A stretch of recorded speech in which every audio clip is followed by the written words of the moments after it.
They say power can corrupt, but sometimes the real comedy begins when someone thinks they have more power than they actually do. What started as a peaceful morning in my vineyard turned into one of the most absurd confrontations I've ever had, all thanks to a woman who believed the world belonged to her and her HOA. I had been up early, tending to rows of deep purple grapes hanging heavily on the vines, their sweet scent mixing with the crisp morning air. It was harvest season, my favorite time of year, when months of care finally paid off in plump, perfect fruit ready to become wine. My workers moved efficiently, their laughter carrying down the neat rows. Everything felt right until I saw her. Marching down the dirt path like she owned the place was a woman I'd never met. Her sunglasses were oversized, her posture rigid, and her expression locked in a deep frown. Even from a distance, I knew she was trouble. Without greeting anyone, she went straight into barking orders. "Stop! This is private property!" she shouted at my workers, her voice sharp and dripping with authority. My crew froze, exchanging confused looks. I walked over, bracing for the nonsense coming. "Excuse me?" I said evenly. "This vineyard is part of the homeowners association," she declared, as if explaining something obvious. "You can't harvest these grapes without HOA approval." I almost laughed, but her seriousness kept me still. "Actually," I said, "I own this vineyard." She crossed her arms. "No, the association owns it. I've lived here for years. I know every plot of land in this region, and this is HOA property. You can't take these grapes. They belong to the community." The audacity was impressive. My workers stood awkwardly, baskets of grapes in hand. "Ma'am," I said, "this land has been in my family for generations. My grandfather planted the first vines before the HOA even existed." She smiled like she'd caught me in a lie. "Oh, I understand perfectly. People like you think you can skirt the rules. But the HOA has guidelines. You can't profit off community resources without permission, and I'm here to make sure these grapes stay put."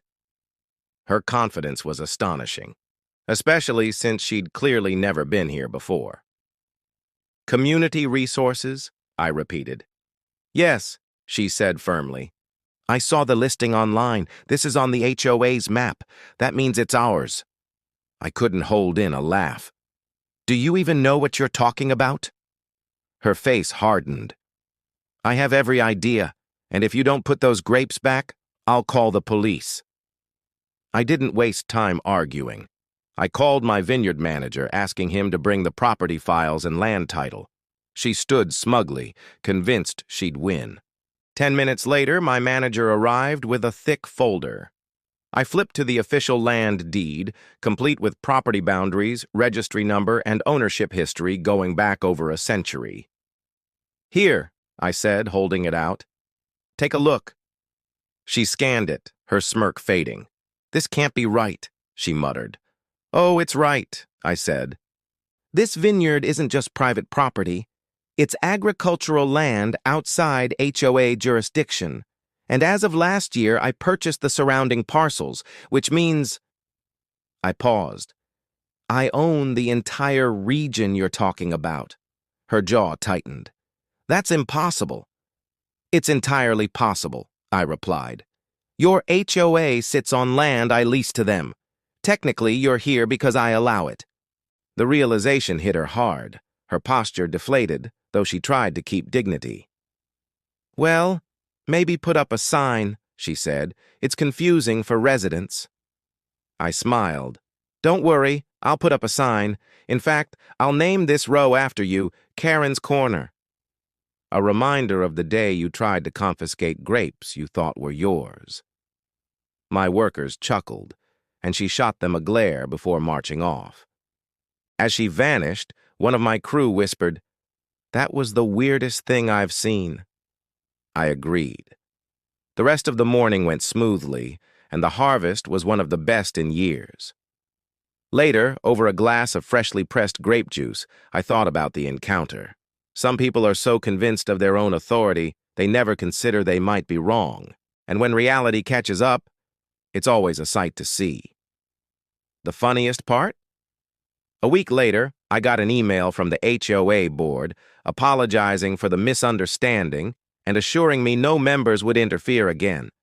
Apparently, Karen was so embarrassed she left the next meeting early and refused to speak about it. As far as I'm concerned, that's a win for common sense and property rights. If you enjoyed this story, don't forget to hit the like button, leave a comment sharing your thoughts, and subscribe to KH. Stories for more incredible tales of real-life drama and justice served. Your support helps us bring you more captivating stories, so stick around. There's plenty more where this came from.